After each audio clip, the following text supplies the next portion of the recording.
Why wouldn't I be allowed in? I hope there are no discriminatory practices going on here because... Is this a medical marijuana facility? Uh-huh. And no card, no service. Wow. Yo, something about getting my weed legally just never seemed right, but this looks okay. It is okay. Look, I don't want any weed. I just want the hat. Well, you can't get that hat. Not without a card. Sorry. Come on, John, it's just a hat. It's not just a hat, Turtle. It's the key to me landing the cover of Tiger Beat.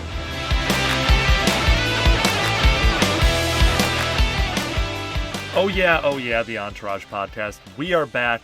I am your host, J.R. Hickey. Another exceptional episode of the podcast. We are breaking down a new episode of Entourage every Monday morning from here on out. I'm in a great mood today, guys. I'm in a great mood because this was a great episode. Bro Bible is bringing on board some exceptionally funny comedians, podcasters, and talent. Robby Berger is our newest hire. He hosts the podcast Brilliantly Dumb. The Instagram account Brilliantly Dumb is a credible follow. Give him a follow. Give him a listen. We broke down the dream team, the episode where Johnny Drama wants to get a hat. That's it. It's just such a classic.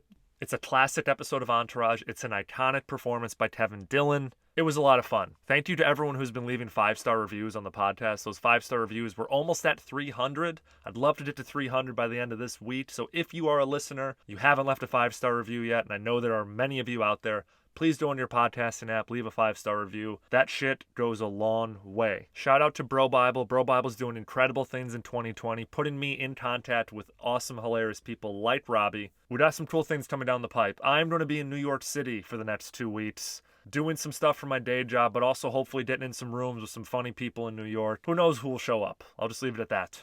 Also want to direct you guys to Big Screen Sports. It's our good friend Kyle Banduho's sports movie podcast. He had me on this week to talk about the running movie Chariots of Fire.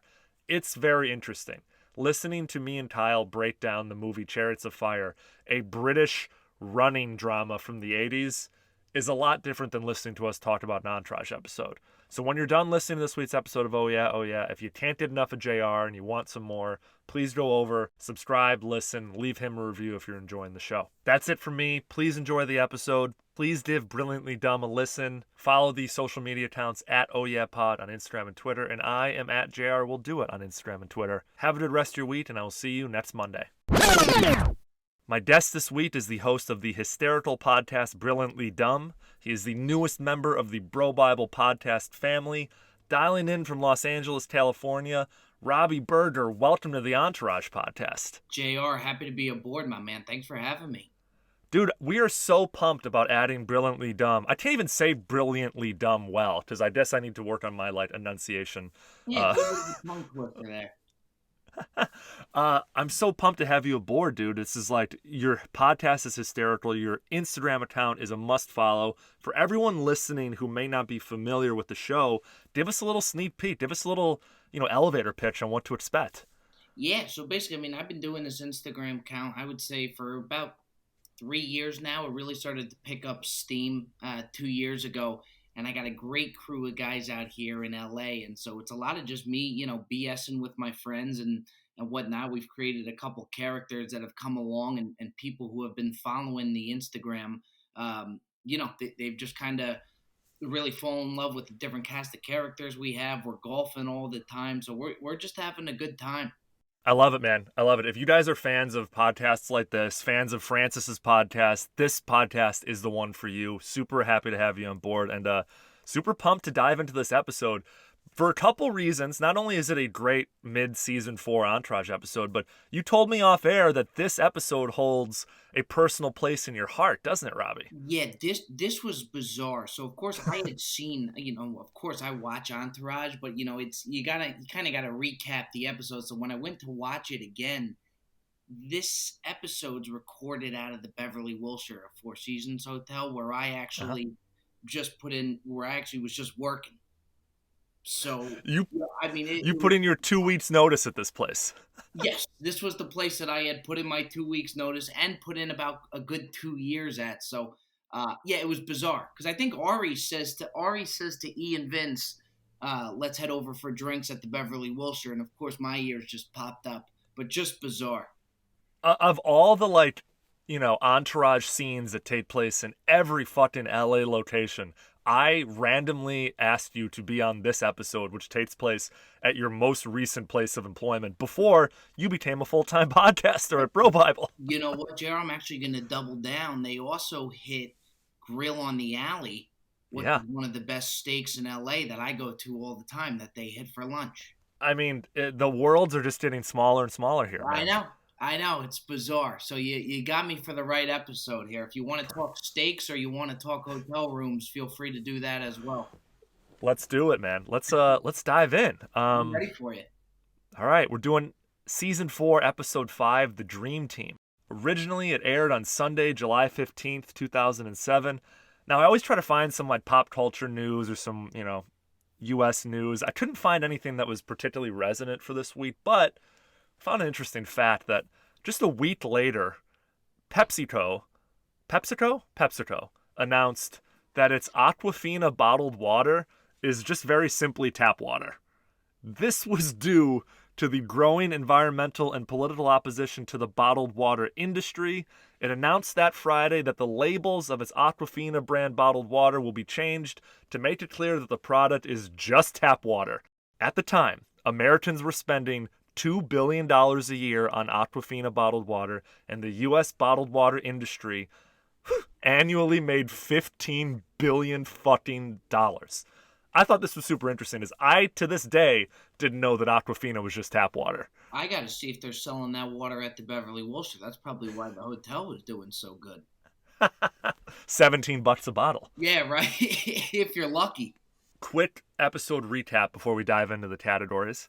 These are getting a lot shorter, these episode recaps, because they were just getting longer and longer every week. So this is 3 sentences. When Billy accuses Eric of leaking the Medellin trailer on YouTube, their already strained relationship goes from bad to worse. Meanwhile, Ari lines up Vince's next dream project, and drama will go to any lengths to buy a hat. Robby, what was your favorite moment from this episode?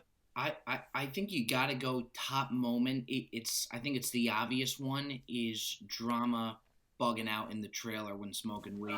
Give me some water! Bug out! Bug out! Bug out! Bug out! Turtle, why don't you help me? Bug out! Bug out! Bug Why don't out! you just help yourself and embrace it? Bug out! Bug out! Bug out! I'm bugging Bug out. out! Bug out! I'm bugging out!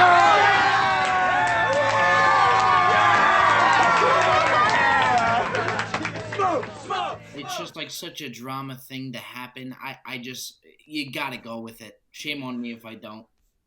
It's good. It's so relatable. I would almost have it for a bros being bros thing because, I mean, we're going to talk about a lot of weed this episode. Let's just be honest. It's a pretty... No issue with that. It's a pretty prevalent marijuana-heavy episode. That happens to everyone at some point. They go a little too hard on the pop brownies or something, and those moments are scary, and I think the show does a good job of, like, accurately representing what that's like.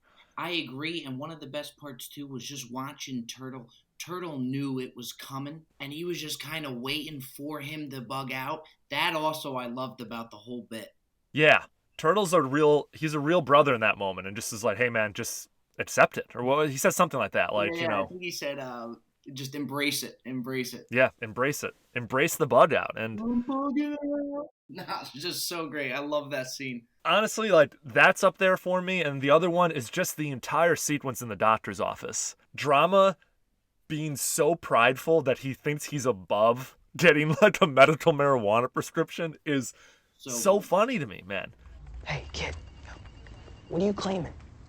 Nerve damage from a skateboarding accident. Huh. And you? Same, but from a car accident. How about you were in a motorcycle accident? And I have nerve damage. Why not? Because I'm too physically fit to have nerve damage, Turtle. Look at these pipes. Oh, God. Johnny Chase, Right here. follow me. What are you gonna go with? My improv skills. What is this, 1987? I You don't know what you're talking The about. doctor's just pulling teeth just to write the damn prescription for him. Dude, the punchline of, like, you have Legionnaire's disease, and he's like, yeah, I do. And he's like, Legionnaire's disease is a lung disorder, and Drama goes, I know, it's terrible. Like, just... I think that was right out of the gate, too. That was like the first part of the scene, too. It was so good. You have Legionnaire's disease? That's right. Yeah. Legionnaire's disease is a chronic lung disorder. I know. It's terrible. Mr. Chase, I don't think smoking marijuana is the right treatment for a chronic lung disease. Do you?